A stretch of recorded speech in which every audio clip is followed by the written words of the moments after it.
Hosea for this rather than the famous Haftarah of Obadiah. All right, so we'll get cracking, and then you can tell me why it's famous. Well, it's famous for a number of different reasons. One, it is the only Haftarah outside of Yom Kippur that is the entirety of a prophet's message. That is to say, we have on Yom Kippur for the afternoon, the Mincha service, we read the book of Jonah, and we read the whole book. And this is, in all of its one-chapter loveliness, the whole book of Obadiah. It may be short, but this is the entirety of the writings of Obadiah that were preserved. It's also very famous because it is the only Haftarah / book of the Bible which is not directed primarily at the people of Israel. This is directed squarely at the people of Edom, and that makes it rather unique as well.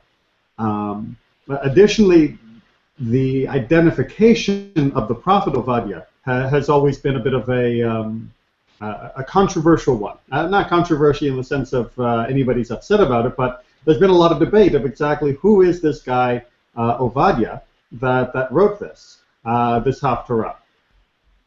So one explanation is that he is the same Obadiah that is mentioned in the Book of Kings.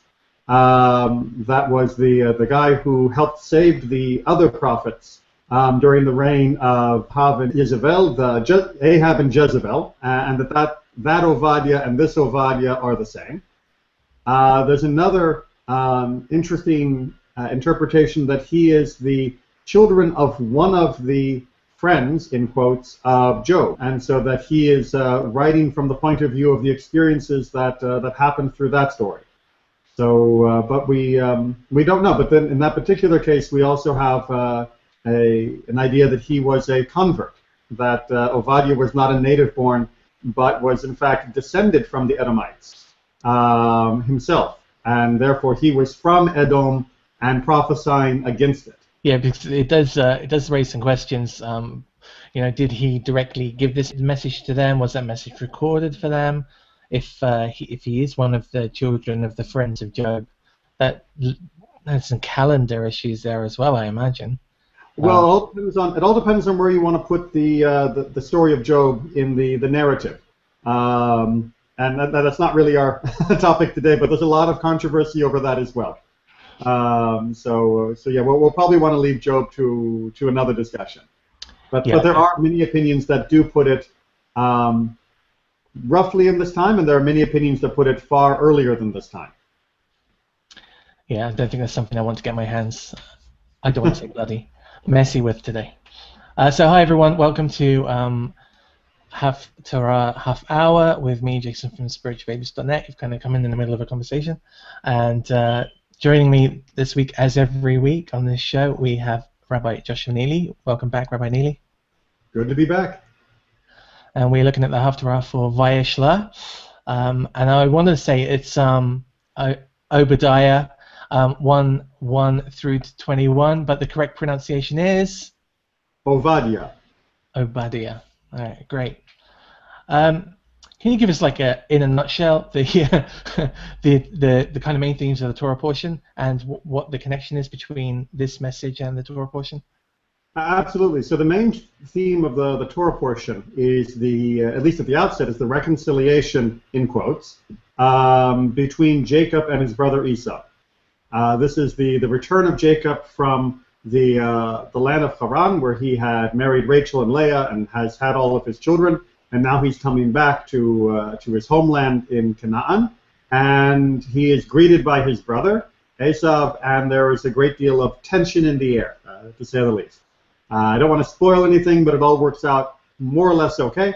Make sure you read the full story. But there is a very long-standing tradition based upon the end of this week's Torah portion that Esau is the primogenitor, is the founder of the nation of Edom, the nation of Edom. And therefore, reading a Haftarah about the nation of Edom makes an awful lot of sense when we're reading a Torah portion where Esau figures so prominently. And Edom, did I read that correctly today that one of the old capitals was Petra? Correct, correct. It would be to the south and then primarily to the east of modern-day Israel, overlapping some of the southern parts of Israel's desert as well as into Jordan. And that these people were kind of, it's not really a farming community, right? They kind of lived more in caves than they did in tents. Well, I mean, certainly Petra, and I would hesitate to call Petra a cave, the amazing carved city into the rock face, but not ideal agricultural land. No. Remember, the blessing went to Jacob, not to Esau. So that may explain why one ended up with much more fertile territory. That does make sense, and yeah, it's not really fair to call them caves. There's a guy called Simcha Jeroborovich. I'm hoping I got that right. The Naked Archaeologist. He does a great show that you can get on Hulu, and if you're not in America, it's probably easier to get in America. He did a great program on that area, on Petra in that area. It's worth watching. Okay, so we're going to start in the first book, because it's the only one. The prophecy of Obadiah. We have received tidings from the Lord, and an envoy has been sent out among the nations. Up, let us rise up against her for battle. Thus says my Lord God concerning Edom. So is this rise up against her being Edom? Yes. I mean, Edom is basically being slated for destruction, and as we read through, we'll find out why. I will make you the least among nations. You shall be the most despised. Your arrogant heart has seduced you. You who dwell in clefts of the rock, in your lofty abode, you think in your heart, who can pull me down to earth? Should you nest as high as an eagle? Should your eyrie be lodged among the stars? Even from there I will pull you down, declares the Lord. So it means business. Means business is a bit of an understatement, absolutely. You know, the recurring theme here in verses 3 and 4 are ones that are found in many of the Haftarot, not only about Edom, but certainly about Israel and anyone, which is that you shouldn't think that just because you have built a stronghold, a castle, a powerful army, trusting in horses and chariots, as the psalmist writes, that you're safe. If you go against what is right, as symbolized and explained by God's Torah, then you will suffer the consequences eventually. And no castle is going to protect you from that. The next couple of verses really go to show what kind of measure of desolation is going to bring. If thieves were to come to you, marauders by night, they would steal no more than they needed. If vintagers came to you, they would surely leave some gleanings. How utterly you are destroyed. How thoroughly rifled is Esau, how ransacked his hordes. All your allies turned you back at the frontier, your own confederates who have duped and overcome you. Those who ate your bread have planted snares under you. So it's kind of saying at the beginning that even if thieves broke into your houses, they would leave something. And even if winemakers were going to come through your vines, they would leave something, but nothing is going to be left. Exactly right. If in normal course of pillage and conquer, pillagers would take what they could carry, and whatever was left behind was what you'd live on. And that was sort of the unfortunate normal course of action for the ancient world. And what's being described here is a destruction that goes beyond reason. This is not merely you will be pillaged. This is you will be utterly and totally wiped out as a nation. And even your friends, who you consider to be friends, are going to turn on you too.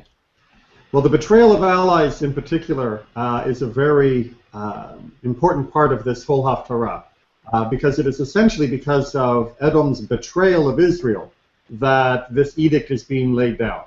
But like I said, we're going to get to that in just a few verses. So the last chapter there finishes, they who ate your bread have planted snares underneath you. He is bereft of understanding. Any more like Edom will be dumbfounded. Ah, okay. That's a much better translation. I'm going to write them an email and tell them. Well, they haven't been taking any correction since they came out with this, so I don't think they're going to fix the translation now. The modern English version. Yeah. Yes. In that day, declares the Lord, I will make the wise vanish from Edom, understanding from Esau's mount. Your warriors shall lose heart, O Timan, and not a man on Esau's mount shall survive the slaughter. For the outrage to your brother Jacob, disgrace shall engulf you, and you shall perish forever. On that day, when you stood aloof, when aliens carried off his goods, when foreigners entered his gates and cast lots for Jerusalem, you were as one of them. Is that in a nutshell is the issue here, isn't it? It's Edom's part in the sacking, if you like, of Jerusalem.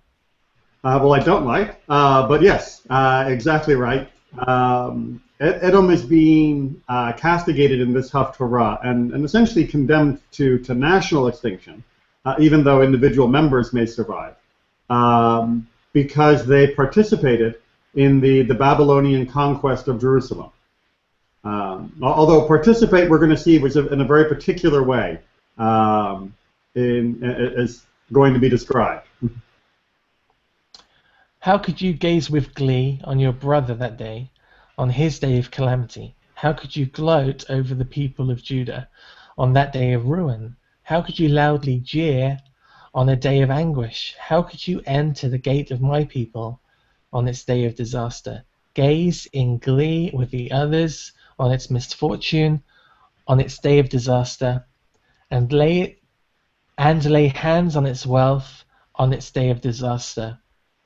How could you stand at the passes to cut down its fugitives? How could you betray those who fled on that day of anguish? As you did, so shall it be done to you. Your conduct shall be requited. But it sounds almost there that they were like hyenas or scavengers, and they just waited for the worst to be done, and then they went in and kind of looted a little bit. It's worse than a hyena, which is, I think, what Obadiah is trying to drive home.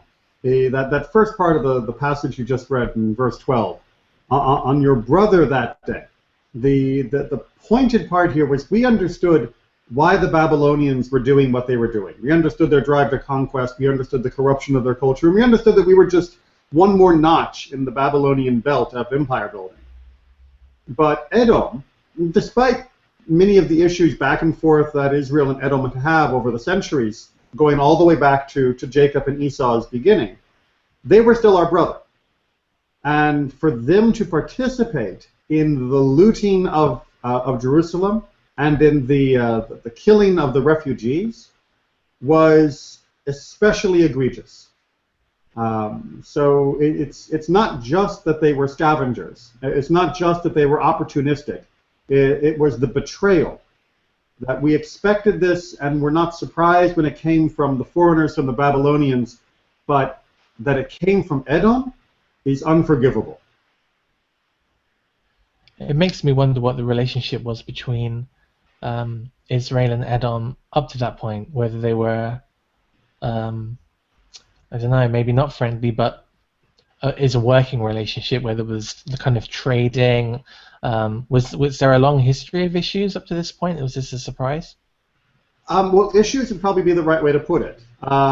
So it wasn't as though it was always happy sitting together singing Kumbaya, perfect brothers in love and peace. But there was a working relationship, but also a long-standing rivalry.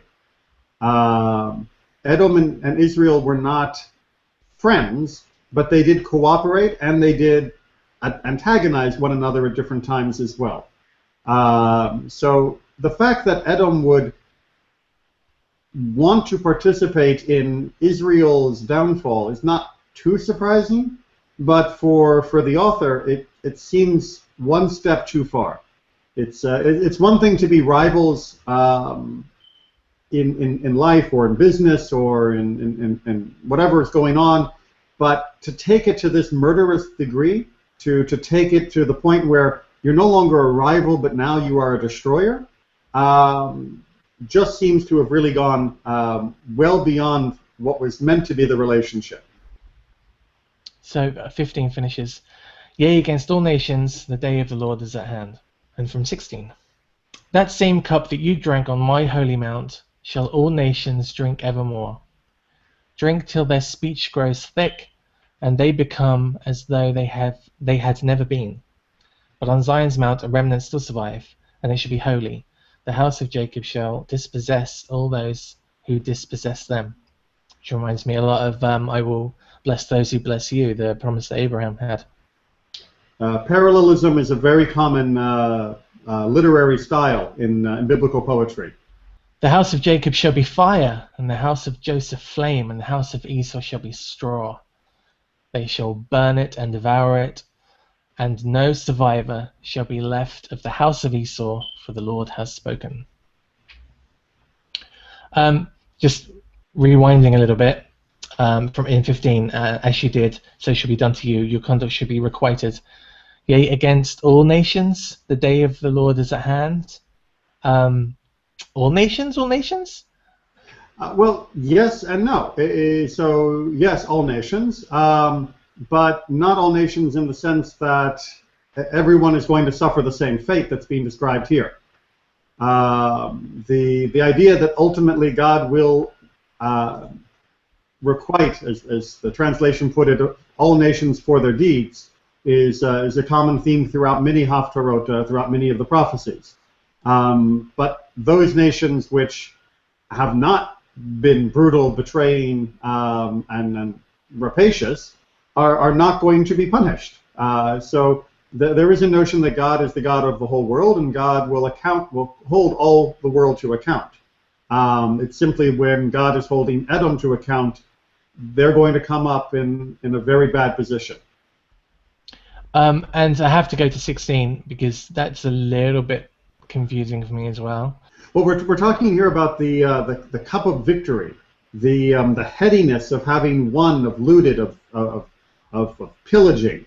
It's the if you will, the Viking hall where everyone is drinking and laughing and cheering because of the conquering and pillaging and murder that they've been engaged in. And what he's basically saying is that yes, drink it up now, and you have to understand that this drink that you're having will eventually poison you. The same way that too much alcohol will cause you to slur your words and become and fall into a stupor. So too, this type of living, this type of national living, will eventually cause your own destruction and downfall. And so too, all the others who do the same. It reminds me of the quail in the desert. He says, "You want quail? Oh, you're going to get quail." Till it's coming out of your teeth. Thus they shall possess the Negev and Mount Esau as well. There's a Mount Esau? Yes, there is. Also known as Mount Seir. I might put a little map in. You'll be looking at it now if I do. The Sephilah and Philistia. Is that relative to Philistines? Yes, exactly. Awesome. I'm on fire today. They shall possess the Ephraimite country and the district of Samaria and Benjamin along with Gilead, and that exiled force of Israelites shall possess what belongs to the Phoenicians as far as Zarephath, while the Jerusalemite exile community of Sepharad shall possess the towns of the Negev. For liberators shall march up on Mount Zion to wreak judgment on Mount Esau, and dominion shall be the Lord's. And that's one of the things, like I said at the beginning, that makes this such an interesting Haftarah. Is the vast majority of the Haftarah is shame on you, Edom. You will be destroyed because of what you have done. And again, we can construe this quite easily as being that if this is the way you're going to live, then you are going to find that your country will not endure. It doesn't have to be lightning bolts blowing up their cities. It simply has to be that a country that lives off of looting, pillaging, corruption, and betrayal is going to find itself eventually looted, pillaged, and betrayed by somebody bigger than it. And that is, of course, exactly what happened to Edom.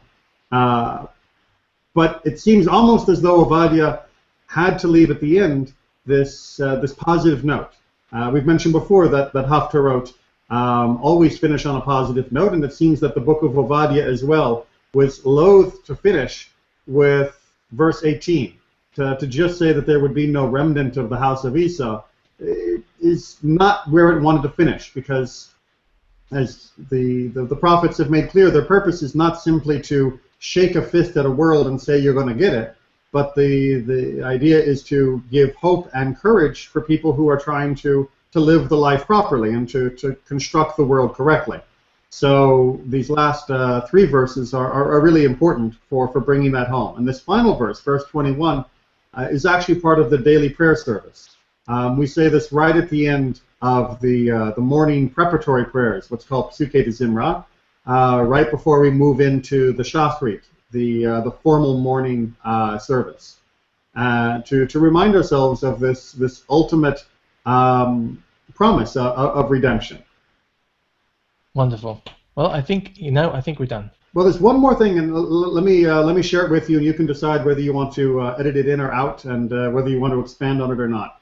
But Edom, as a nation, has a very unusual place within rabbinic literature, within the writings of the sages around 2,000 years ago, and then subsequently for the next maybe 1,000, 1,500 years or more. Edom, 2,000 years ago, became a byword for Rome. I've heard it said that when you read Edom in a text, you can substitute Rome or the Roman Church. Well, and that was the next step, exactly. So 2,000 years ago, before the rise of Christianity, Edom meant Rome, the rapacious, conquering, materialistic nation of Rome. And really, Israel saw itself as being Israel and Esau, as being Jacob and Esau, of being Israel versus Rome, of the material versus the spiritual. That Israel had been granted the spiritual blessing, and Esau had been granted the material blessing. You know, they looked and they said, wait a minute. Wait, we're the ones who are blessed, and yet they're the ones with a world-spanning empire. And they had to explain to themselves, no, but we are blessed spiritually, even though they may have armies and cities and gold and whatnot. We know that our portion, our blessing, is greater than theirs. And that was a very important part of Jewish perspective during the Roman occupation. After the Roman times and with the rise of Christianity, Edom then became a substitute word for the Christian church, because with the rise of the Catholic Church and the anti-Semitism that came with it as a formal policy and the persecutions that came with it, again, the children of Israel were forced to ask, wait a minute, you know, why is it that this monstrous institution, in terms of its power and wealth, is gaining so much popularity and is conquering so much of the world by the sword for its faith, when we're the ones who were supposed to have received the blessing? Again, it seemed like the wrong twin was profiting, and once again the same answer was given, that although there was a great material success for the church in its early days, that the spiritual message that was being preached at the edge of a sword, and the antagonism that was being preached by the likes of St. Augustine towards the Jewish people showed that there was a spiritual vacuum, if you will, during those days of conquering and slaughter. So we took heart that yes, they might be flourishing for the moment, as Psalm 92 talks about, but we know that this too will pass. And they're going to get it. No, they are. They're going to get it. Well, you know, thankfully, you know, to put it on a more positive note, I think that the formal institutions of the Catholic Church have gotten it. Since the Second Vatican back in the 20th century and through a number of popes in the meantime, the formal institutions of the Church, although they continue to make many mistakes, vis-a-vis their connection to Judaism, have formally renounced the teachings of Augustine and others, and have formally stated that Judaism is not antithetical to God's will, which is a major, major declaration for a church that was founded on the idea that we were proof of their rightness because of how much we were persecuted. So there are different ways of getting it.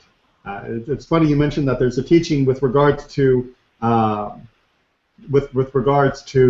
Edom itself, the historical Edom, that Antoninus, one of the Edomites who was living in the time of the rabbis, asked whether or not he could ever enter the world to come, whether he could ever have a share in that blessing in the next life, and Rabbi Yehuda HaNasi, the great sage, said, yes, you will. Because even though that verse 18, which says that there will be no remnants, Rabbi Yehuda HaNasi says in the Talmud that only applies to those who continue in the deeds of Edom. Those who put them aside, those who change their ways from being like Esau, absolutely will share in all the blessings this world and the next world have to offer. And that's the great message, isn't it, of the Tanakh, is that you acknowledge what you're doing wrong, you stop doing it, and then you put your best foot forward.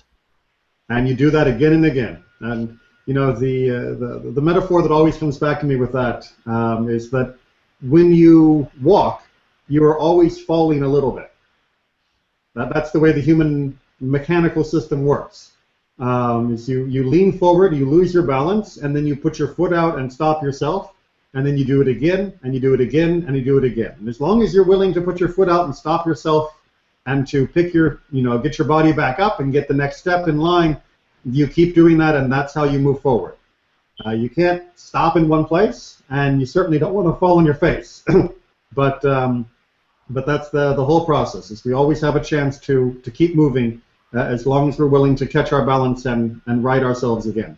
I love that. I do. And if you're sober and watching this, try it. If you're not, don't. So that's it for this week. Thank you very much, Rabbi Neely, for joining us again. Always my pleasure. Enjoyed it very much. Stick around to the end of the video and you'll see the chapter for next week's Haftarah. And don't forget, you can leave comments below. You can come and find us on Facebook and like and subscribe to this channel. And we'll see you all again very soon. Bye-bye.